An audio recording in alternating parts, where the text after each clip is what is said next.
Madam, ಕೆಲವು ಘಟನೆಗಳು ಸಹಜವಾಗಿ ನಿಮಗೆ ಯಾವ ರೀತಿ ಉತ್ತರ ಕೊಡಬೇಕು ಅಂತ ಅಂದ್ಕೊಂಡಿರ್ತಿರೋ ಗೊತ್ತಿಲ್ಲ. ಬಟ್ ಸಹಜವಾಗಿ ಸಾಮಾಜಿಕ ಜಾಲತಾಣದಲ್ಲಿ ಸಾಕಷ್ಟು ವಿಚಾರಗಳು ಚರ್ಚೆ ಆಗ್ತಾ ಇರುತ್ತೆ. ರಚಿತಾ ರಾಮ್ ಅವರ ಸಕ್ಸಸ್ಸನ್ನು ಕೆಲವೊಬ್ರು ಬೇರೆ ಬೇರೆ ರೀತಿ ಅರ್ಥೈಸುವಂತಹ ಘಟನೆಗಳು ಕೂಡ ನಡೀತು. ಪ್ರಮುಖವಾಗಿ ಅವ್ರು ನಿಮಗೆ ಸಂಬಂಧ ಇದ್ದಾರೋ ಇಲ್ವೋ, ಯಾವ ರೀತಿ ನಿಮ್ಗೆ ಕನೆಕ್ಟ್ ಆಗ್ತಾರೋ ಗೊತ್ತಿಲ್ಲ. ನೇರವಾಗಿ ಕೇಳುವಂಥ ಪ್ರಯತ್ನ ಮಾಡ್ತೀನಿ. ಈ ಲಾಯರ್ ಜಗದೀಶ್ ಅವರು ಮಾತನಾಡಿದಂಥ ಸಂದರ್ಭಗಳನ್ನು, ಗಳಿಗೆಗಳನ್ನ ಹೆಂಗೆ ತೊಗೊಳ್ತಾ ಇದ್ರಿ? ಯಾಕೆ ಈ ರೀತಿ ಪ್ರಶ್ನೆಗಳು ಉದ್ಭವ ಆಗ್ತಾ ಇದೆ ಅಂತ ನಾವೊಂದು ಮಾತು ಹೇಳೋಕ್ಕೆ ಇಷ್ಟಪಡ್ತೀನಿ ಜಗೀನ್. ಐ ಥಿಂಕ್ ನಮ್ಮ ಜೀವನದಲ್ಲಿ ತಂದೆ ತಾಯಿ ಬಿಟ್ಟರೆ ಬೇರೆ ಎಲ್ಲರೂ ಜೊತೆಲಿ ಹುಟ್ಟಿರೋರು, ಅವರು ಕೂಡ ಕನ್ಸಿಡರ್ ಮಾಡಿದ್ರೆ, ತಂದೆ ತಾಯಿ ಜೊತೆಲಿ ಹುಟ್ಟಿರೋರು ಬಿಟ್ಟರೆ ಹೊರತುಪಡಿಸಿದ್ರೆ ಸಂಬಂಧಿಕರೇ ಒಂದಷ್ಟು ಮಾತಾಡ್ತಾರೆ, ಇಲ್ಲದಿರೋದಕ್ಕೆಲ್ಲ ಮಾತಾಡ್ಕೊಂಡು ಕೂತ್ಕೊತಾರೆ ಅಲ್ವಾ? ಇನ್ನು ಈ ವಿಷಯದ ಬಗ್ಗೆ ನಾನೇನು ಮಾತಾಡಲಿ?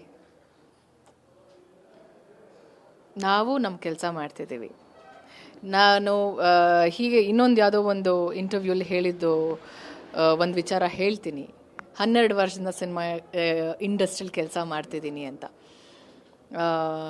ಸಿನಿಮಾ ಕೆಲಸ ಮಾಡ್ತಿದ್ದೀನಿ, ಅದಕ್ಕೆ ಪಡಿಬೇಕಾಗಿರುವಂಥ ಸಂಭಾವನೆ ಕೂಡ ತಗೊಳ್ತಿದ್ದೀನಿ. ಆ್ಯಂಡ್ ಮಾರ್ಕೆಟಲ್ಲಿ ಅಂದರೆ ಸಿನಿಮಾ ಚಿತ್ರರಂಗದಲ್ಲಿ ಸತತವಾಗಿ ಕೆಲಸ ಮಾಡ್ಕೊಂಡು ಬಂದು ಅವಶ್ಯಕತೆ ಇರೋ ಕಡೆ ಅವಶ್ಯಕತೆ ಇದ್ದ ಟೈಮಲ್ಲಿ ಮಾತ್ರ ಮಾತಾಡ್ತೀನಿ. ರೈಟ್? ನೀವೇ ಹೇಳ್ತೀರ ಪ್ರೆಸ್ ಮೀಟಲ್ಲಿ ಸಿಗಲ್ಲ, ಇವ್ರು ಇವಾಗ ಬಂದ ತಕ್ಷಣ ಇನ್ಯಾವಾಗ ಸಿಗ್ತಾರೋ ಅಂತ. So as every one knows, ನಾನು ಶೂಟಿಂಗಲ್ಲಿ ಬ್ಯುಸಿ ಆಗಿರ್ತೀನಿ. ಶೂಟಿಂಗ್ ಇಲ್ಲ ಅಂದರೆ I want to spend time with my family. ನನಗೆ ಸಕ್ಕತ್ ಇಷ್ಟ ಮನೇಲಿ ಆರಾಮಾಗಿ ರೆಸ್ಟ್ ಮಾಡೋದಕ್ಕೆ. ಆ್ಯಂಡ್ ನೀವು ಹೇಳ್ದಂಥ ವ್ಯಕ್ತಿ ವಯಸ್ಸಲ್ಲಿ ದೊಡ್ಡವರಿದ್ದಾರೆ ಆ್ಯಂಡ್ ಎಕ್ಸ್ಪೀರಿಯನ್ಸಲ್ಲಿ ಅವ್ರಿಗೆ ಜೀವನದಲ್ಲಿ ಆಗಿರೋಂಥ ಎಕ್ಸ್ಪೀರಿಯನ್ಸ್ ಅಂತ ಬಂದಾಗ ಆ ವಿಷಯದಲ್ಲೂ ತುಂಬ ಎಕ್ಸ್ಪೀರಿಯನ್ಸ್ ಆಗಿರೋಂಥ ವ್ಯಕ್ತಿ, ಆ ವಿಷಯದಲ್ಲೂ ದೊಡ್ಡವರೇ ಅವರು. ಸೊ ಅದಕ್ಕೆ ಮರ್ಯಾದೆ ಕೊಟ್ಟು ನಾನು I don't want to disrespect him. Whatever he speaking, ಊಹಾಪೋಹಗಳು ಅಂತೆ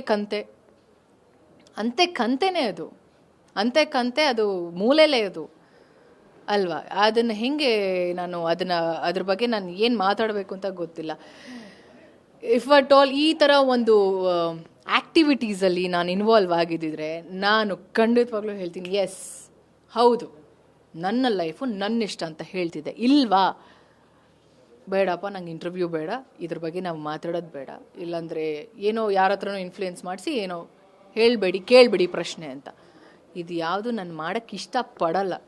ತಪ್ಪು ಮಾಡಿದರೆ ತಪ್ಪು ಒಪ್ಕೊಳ್ತೀನಿ, ಅದು ಚಿಕ್ಕ ಮಕ್ಳು ಮುಂದೆ ಆದರೂ ಒಪ್ಕೊಳ್ತೀನಿ. ಐ ಸೇ ಸಾರಿ, ನಾನು ತಪ್ಪು ಮಾಡಿದೆ ಅಂತ ಒಪ್ಕೊಳ್ತೀನಿ. ತಪ್ಪು ಮಾಡಿಲ್ಲ ಅಂದರೆ ಭಗವಂತನ ಮುಂದೆ ನಿಂತರೂ ತಪ್ಪು ಒಪ್ಕೊಳ್ಳಲ್ಲ. ನಾನೇ ಜೋರಾಗಿ ಕಿರ್ಚ್ ಕೇಳ್ತೀನಿ ದೇವ್ರನ್ನ, ನೀನು ಏನು ಅಂದ್ಕೊಂಡಿದ್ಯಾ, ನಾನು ತಪ್ಪು ಮಾಡಿಲ್ಲ, ವೈ ದಿಸ್ ಪನಿಷ್ಮೆಂಟ್ ಅಂತ. ನಮ್ಮ ಉತ್ತರ ಸಿಕ್ತು ಅಂತ ಅಂದ್ಕೊಂಡಿದ್ದೀನಿ ನಿಮಗೆ. ಖಂಡಿತ ಮೇಡಮ್. ಬಟ್ ಅದೇ ರಚಿತಾ ಅವ್ರ ಮಾತೇನಾಗಿರ್ಬೋದು ಅನ್ನೋಂಥ ಕುತೂಹಲ ಇತ್ತು. ಬಟ್ ನಿಮ್ಮ ಪರ್ಸೆಪ್ಷನಲ್ಲಿರುವಂಥದ್ದು ನಿಮ್ಗೇನು ಅನಿಸುತ್ತೆ? ನನಗೆ ನಿಮ್ಮ ಮಾತಲ್ಲಿ ಒಂದಿಷ್ಟು ಅರ್ಥ ಇದೆ ಅಂತ ಅನಿಸ್ತಿದೆ. ಬಟ್ ಅದು ನಿಮ್ಮದೇ ಆಗಿರ್ತಕ್ಕಂಥ ಉತ್ತರ ಆಗಿರೋದ್ರಿಂದ ಅದನ್ನು ನಾವು ಕೇಳಿರೋ ಪ್ರಶ್ನೆಗೆ ಉತ್ತರ ಸಿಕ್ಕಿದೆ. ಬಟ್ ನಾನು ಅದನ್ನು ಕ್ಲಾರಿಫೈ ಮಾಡೋಷ್ಟಿಲ್ಲ, ಅರ್ಥ ಆಗಿದೆ ಅಂತ ಅನ್ಕೋತೀನಿ. ಪ್ರಶ್ನೆ ಕೇಳಿರೋ ಒಂದು ಮಾತು ಹೇಳ, ನನ್ನ ಜೊತೆ ಕೆಲಸ ಮಾಡಿರೋರು, ನನ್ನ ಜೊತೆ ಸಂಬಂಧ ಇರೋ ಅಂಥ ವ್ಯಕ್ತಿಗಳು, ಅಂದರೆ ನನ್ನ ಸ್ಟಾಫ್ ಆಗಿರ್ಬೋದು ಆ್ಯಂಡ್ ನೀವು ಮೀಡಿಯಾದವರು, ನಾನೇನು ಅಂತ ಚೆನ್ನಾಗಿ ಗೊತ್ತಿದೆ. ಪ್ರತಿಯೊಬ್ಬ ಮೀಡಿಯಾ ವ್ಯಕ್ತಿಗೆ ನಾನೇನು ಅಂತ ಗೊತ್ತಿದೆ.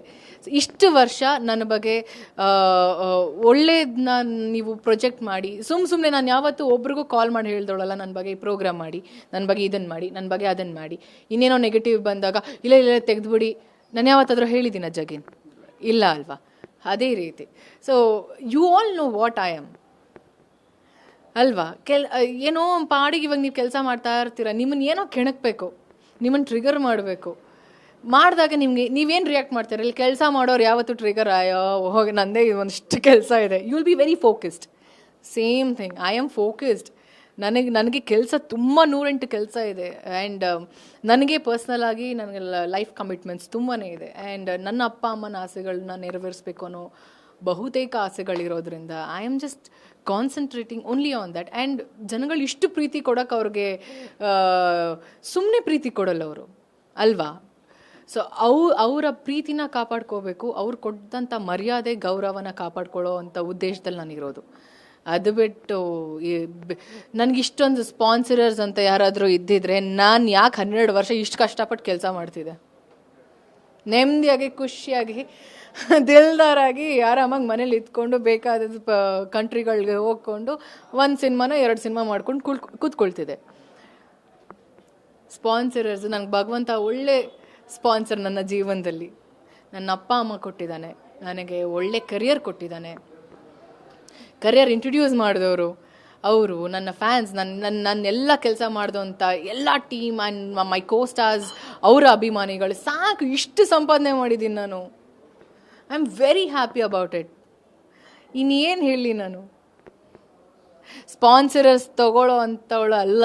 ಇಫ್ ಅಟ್ ಆಲ್ ರಚಿತಾ ರಾಮ್ಗೆ ಏನಾದರೂ ಕಷ್ಟ ಬಂತು ಜೀವನದಲ್ಲಿ, ಎಲ್ಲ ಕಳ್ಕೊಂಡೆ ಒಂದು ಫೈನ್ ಡೇ ಅಂತ ಆಯಿತು ಅಂದರೆ, ಪ್ರಾಬಬ್ಲಿ ಒಂದು ದೇವಸ್ಥಾನಕ್ಕೆ ಹೋಗಿ ಕೆಲಸ ಮಾಡಿ ನನ್ನ ಜೀವನ ನಾನು ನೋಡ್ಕೊಳ್ತೀನಿ, ಇಲ್ಲ ಅಲ್ಲಿ ಕೊಟ್ಟಂಥ ಪ್ರಸಾದ ತಿನ್ಕೊಂಡು ಇರ್ತೀನಿ ಹೊರತು ಯಾರ ಜೊತೆನೂ ಹೋಗಿ ಇರೋಳಲ್ಲ. ಇದು ನಮ್ಮಪ್ಪ ಅಮ್ಮ ಹೇಳ್ಕೊಟ್ಟಿರೋ ಅಂಥದ್ದು. ತುಂಬ ಕೆಲಸ ಕೊಟ್ಟಿದ್ದಾನೆ ಭಗವಂತ. ಇದಕ್ಕೂ ಮೇಲೆ ನಾನು ಓವರಾಗಿ ಆಸೆ ಪಡೋದು ತಪ್ಪಾಗತ್ತೆ ಅವನಿಂದ. ಖಂಡಿತ ಮೇಡಮ್, ನಿಮ್ಮ ಕೆಲಸ ನಿಮ್ಮನ್ನು ಅಯೋಗ್ಯ ಟೌ ಸಿನಿಮಾಗೆ 1 ಕೋಟಿ ಸಂಭಾವನೆ ಹಂತಕ್ಕೆ ತಂದಿದೆ.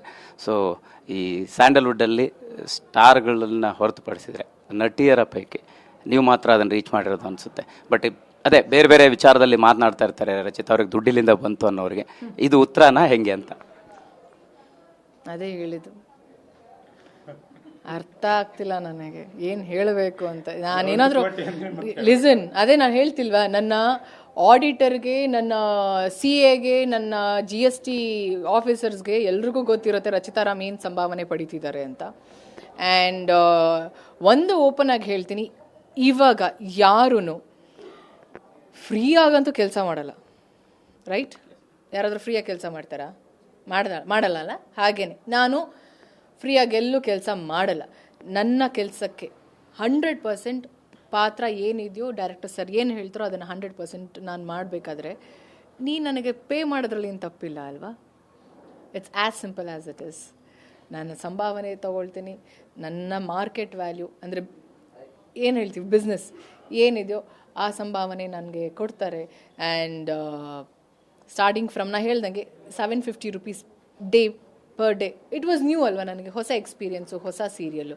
You can't expect more than that. ಆವಾಗ this was like 12 years ago, 12-13 years back ನಾನು ಮಾಡಿದ್ದು ಸೀರಿಯಲ್ಲು. ಸೊ ಇವಾಗ ಡೇ ಪೇಮೆಂಟ್ ಎಲ್ಲ ಜಾಸ್ತಿ ಆಗಿದೆ ಸೀರಿಯಲ್ ಇಂಡಸ್ಟ್ರೀಲಿ. ಆ್ಯಂಡ್ ಆವಾಗಿಂದ ಹಿಡಿದು ಇವತ್ತಿನವರೆಗೂ ನಾನು ಸಂಭಾವನೆ ತಗೊಳ್ಳದೆ ಸಿನಿಮಾ ಮಾಡಿಲ್ಲ, ಟೆಲಿವಿಷನ್ ಇಂಡಸ್ಟ್ರಿಲಿ ಕೆಲಸ ಮಾಡಿಲ್ಲ.